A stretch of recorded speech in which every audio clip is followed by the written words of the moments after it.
Now Elijah the Tishbite of Tishbe in Gilead said to Ahab, As the Lord the God of Israel lives, before whom I stand, there shall be neither dew nor rain these years, except by my word. And the word of the Lord came to him, Depart from here and turn eastward, and hide yourself by the brook Cherith, which is east of the Jordan.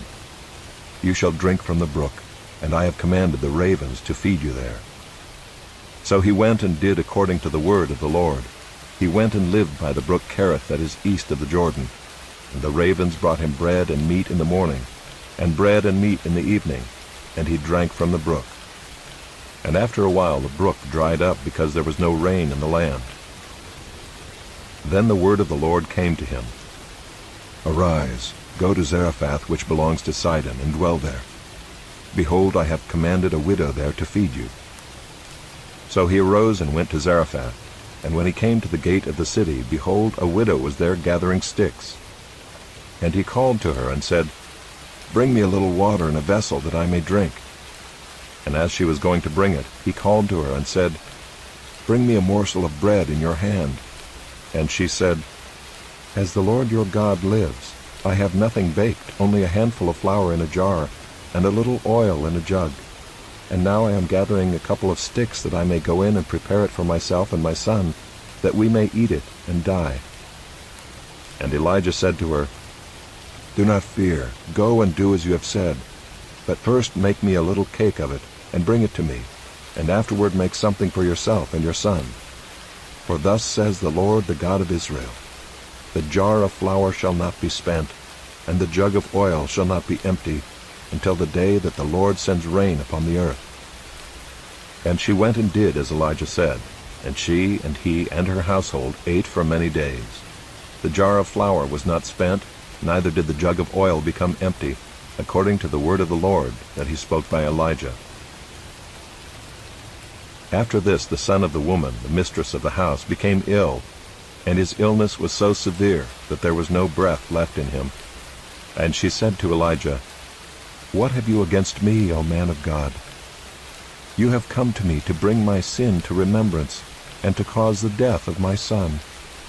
And he said to her, Give me your son. And he took him from her arms, and carried him up into the upper chamber where he lodged, and laid him on his own bed. And he cried to the Lord, O Lord, my God, have you brought calamity even upon the widow with whom I sojourn, by killing her son? Then he stretched himself upon the child 3 times, and cried to the Lord, O Lord my God, let this child's life come into him again. And the Lord listened to the voice of Elijah, and the life of the child came into him again, and he revived. And Elijah took the child, and brought him down from the upper chamber into the house, and delivered him to his mother. And Elijah said, See, your son lives. And the woman said to Elijah, Now I know that you are a man of God, and that the word of the Lord in your mouth is truth. After many days the word of the Lord came to Elijah in the 3rd year, saying, Go, show yourself to Ahab, and I will send rain upon the earth. So Elijah went to show himself to Ahab. Now the famine was severe in Samaria, and Ahab called Obadiah, who was over the household. Now Obadiah feared the Lord greatly. And when Jezebel cut off the prophets of the Lord, Obadiah took 100 prophets, and hid them by 50s in a cave, and fed them with bread and water. And Ahab said to Obadiah, Go through the land to all the springs of water, and to all the valleys. Perhaps we may find grass, and save the horses and mules alive, and not lose some of the animals. So they divided the land between them to pass through it. Ahab went in one direction by himself, and Obadiah went in another direction by himself. And as Obadiah was on the way, behold, Elijah met him. And Obadiah recognized him, and fell on his face, and said, Is it you, my lord Elijah? And he answered him, It is I. Go tell your lord, Behold, Elijah is here.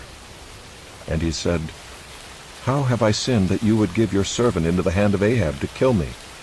As the Lord your God lives, there is no nation or kingdom where my lord has not sent to seek you. And when they would say, He is not here, he would take an oath of the kingdom or nation that they had not found you.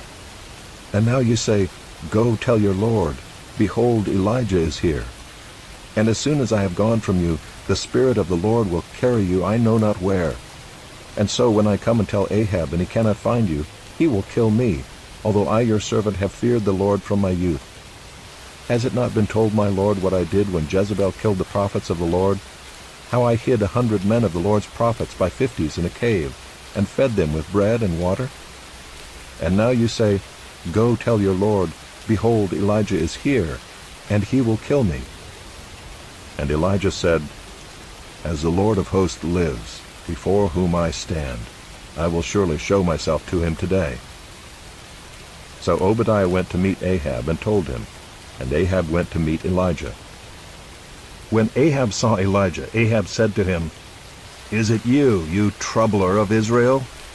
And he answered, I have not troubled Israel, but you have, and your father's house, because you have abandoned the commandments of the Lord and followed the Baals. Now therefore send and gather all Israel to me at Mount Carmel, and the 450 prophets of Baal, and the 400 prophets of Asherah, who eat at Jezebel's table. So Ahab sent to all the people of Israel, and gathered the prophets together at Mount Carmel. And Elijah came near to all the people, and said, How long will you go limping between two different opinions? If the Lord is God, follow him. But if Baal, then follow him. And the people did not answer him a word. Then Elijah said to the people, I, even I only am left a prophet of the Lord, but Baal's prophets are 450 men. Let 2 bulls be given to us, and let them choose 1 bull for themselves, and cut it in pieces and lay it on the wood, but put no fire to it. And I will prepare the other bull and lay it on the wood, and put no fire to it. And you call upon the name of your God, and I will call upon the name of the Lord, and the God who answers by fire, he is God. And all the people answered, It is well spoken. Then Elijah said to the prophets of Baal, Choose for yourselves 1 bull, and prepare it first, for you are many, and call upon the name of your God, but put no fire to it. And they took the bull that was given them, and they prepared it, and called upon the name of Baal from morning until noon, saying, O Baal, answer us. But there was no voice, and no one answered. And they limped around the altar that they had made. And at noon Elijah mocked them, saying, Cry aloud, for he is a god. Either he is musing, or he is relieving himself, or he is on a journey, or perhaps he is asleep and must be awakened. And they cried aloud, and cut themselves after their custom with swords and lances, until the blood gushed out upon them. And as midday passed, they raved on until the time of the offering of the oblation, but there was no voice. No one answered, no one paid attention. Then Elijah said to all the people, Come near to me. And all the people came near to him, and he repaired the altar of the Lord that had been thrown down. Elijah took 12 stones, according to the number of the tribes of the sons of Jacob, to whom the word of the Lord came, saying, Israel shall be your name. And with the stones he built an altar in the name of the Lord. And he made a trench about the altar, as great as would contain 2 seahs of seed. And he put the wood in order, and cut the bull in pieces, and laid it on the wood. And he said, Fill 4 jars with water, and pour it on the burnt offering and on the wood. And he said, Do it a second time. And they did it a second time. And he said, Do it a third time. And they did it a third time. And the water ran around the altar, and filled the trench also with water. And at the time of the offering of the oblation, Elijah the prophet came near and said, O Lord God of Abraham, Isaac, and Israel, let it be known this day that you are God in Israel, and that I am your servant, and that I have done all these things at your word. Answer me, O Lord, answer me, that this people may know that you, O Lord, are God, and that you have turned their hearts back. Then the fire of the Lord fell and consumed the burnt offering, and the wood, and the stones, and the dust, and licked up the water that was in the trench. And when all the people saw it, they fell on their faces and said, The Lord, he is God. The Lord, He is God." And Elijah said to them, "Seize the prophets of Baal. Let not one of them escape." And they seized them. And Elijah brought them down to the brook Kishon and slaughtered them there. And Elijah said to Ahab, "Go up, eat and drink, for there is a sound of the rushing of rain." So Ahab went up to eat and to drink. And Elijah went up to the top of Mount Carmel. And he bowed himself down on the earth and put his face between his knees. And he said to his servant, "Go up now, look toward the sea." And he went up and looked and said, "There is nothing." And he said, "Go again, 7 times. And at the 7th time he said, "Behold, a little cloud like a man's hand is rising from the sea." And he said, "Go up, say to Ahab, prepare your chariot and go down, lest the rain stop you." And in a little while the heavens grew black with clouds and wind, and there was a great rain. And Ahab rode and went to Jezreel. And the hand of the Lord was on Elijah, and he gathered up his garment and ran before Ahab to the entrance of Jezreel. Ahab told Jezebel all that Elijah had done, and how he had killed all the prophets with the sword.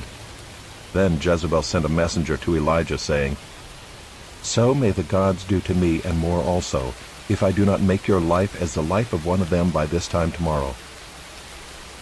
Then he was afraid, and he arose and ran for his life, and came to Beersheba, which belongs to Judah, and left his servant there.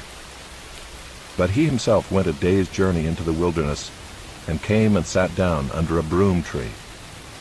And he asked that he might die, saying, "It is enough. Now, O Lord, take away my life, for I am no better than my fathers." And he lay down and slept under a broom tree. And behold, an angel touched him, and said to him, "Arise and eat." And he looked, and behold, there was at his head a cake baked on hot stones and a jar of water. And he ate and drank and lay down again. And the angel of the Lord came again a second time, and touched him, and said, "Arise and eat, for the journey is too great for you." And he arose and ate and drank, and went in the strength of that food 40 days and 40 nights to Horeb, the mount of God. There he came to a cave and lodged in it. And behold, the word of the Lord came to him, and he said to him, "What are you doing here, Elijah?" He said, "I have been very jealous for the Lord, the God of hosts, for the people of Israel have forsaken your covenant, thrown down your altars, and killed your prophets with the sword. And I, even I only, am left, and they seek my life to take it away." And he said, "Go out and stand on the mount before the Lord." And behold, the Lord passed by, and a great and strong wind tore the mountains and broke in pieces the rocks before the Lord. But the Lord was not in the wind. And after the wind, an earthquake, but the Lord was not in the earthquake. And after the earthquake, a fire, but the Lord was not in the fire. And after the fire, the sound of a low whisper. And when Elijah heard it, he wrapped his face in his cloak, and went out and stood at the entrance of the cave. And behold, there came a voice to him, and said, "What are you doing here, Elijah?" He said, "I have been very jealous for the Lord, the God of hosts, for the people of Israel have forsaken your covenant, thrown down your altars, and killed your prophets with the sword. And I, even I only, am left, and they seek my life to take it away." And the Lord said to him, "Go, return on your way to the wilderness of Damascus, and when you arrive, you shall anoint Hazael to be king over Syria. And Jehu the son of Nimshi you shall anoint to be king over Israel. And Elisha the son of Shaphat of Abel-Maholath you shall anoint to be prophet in your place. And the one who escapes from the sword of Hazael shall Jehu put to death. And the one who escapes from the sword of Jehu shall Elisha put to death. Yet I will leave 7,000 in Israel, all the knees that have not bowed to Baal, and every mouth that has not kissed him." So he departed from there, and found Elisha the son of Shaphat, who was plowing with 12 yoke of oxen in front of him, and he was with the 12th. Elijah passed by him, and cast his cloak upon him. And he left the oxen, and ran after Elijah, and said, "Let me kiss my father and my mother, and then I will follow you." And he said to him, "Go back again, for what have I done to you?" And he returned from following him, and took the yoke of oxen, and sacrificed them, and boiled their flesh with the yokes of the oxen, and gave it to the people, and they ate. Then he arose and went after Elijah, and assisted him.